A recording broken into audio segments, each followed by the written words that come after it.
വിശുദ്ധ കുർബാന അർപ്പിക്കുമ്പോൾ വൈദികരൊക്കെ നമ്മളോട് പറയില്ലേ, ഈ പ്രാർത്ഥനയിൽ കാഴ്ചവെക്കുന്ന അപ്പത്തോടും വീഞ്ഞിനോടുമൊപ്പം നിങ്ങളെയും ദൈവതിരുസന്നിധിയിലേക്ക് സമർപ്പിക്കണം.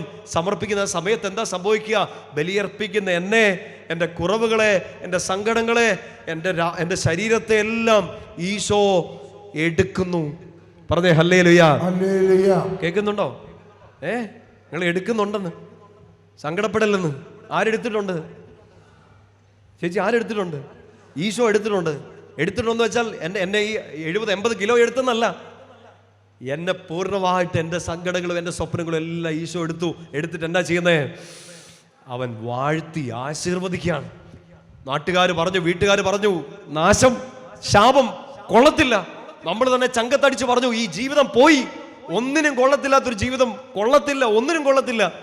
നാട്ടുകാരും വീട്ടുകാരും പഠിപ്പിച്ചവരെല്ലാം പറഞ്ഞു, നീ ഒരു ശാപമാണ്. ആ ശാപത്തെ, ആ കൊള്ളത്തിൽ നിന്ന് ലോകം വിധി കൽപ്പിച്ച നിന്നെ തീർന്നു പോയി, ആത്മഹത്യ ചെയ്യാമെന്ന് വിചാരിച്ച ഒരു ഉപകാരമില്ലെന്ന് നീ തന്നെ വിധി കൽപ്പിച്ച നിന്റെ ജീവിതത്തെ കുഞ്ഞെ ഈശോ എടുത്ത് വാഴ്ത്തുകയാണ്. വാഴ്ത്തുക വെച്ചാൽ ആശീർവദിക്കപ്പെട്ട ഒരു ജീവിതമായിട്ട് നീ മാറുകയാണ്. പറഞ്ഞേ ഹല്ലേലൂയ. സകല സങ്കടങ്ങളും മാറ്റുന്ന മരുന്നാണ് വിശുദ്ധ കുർബാന.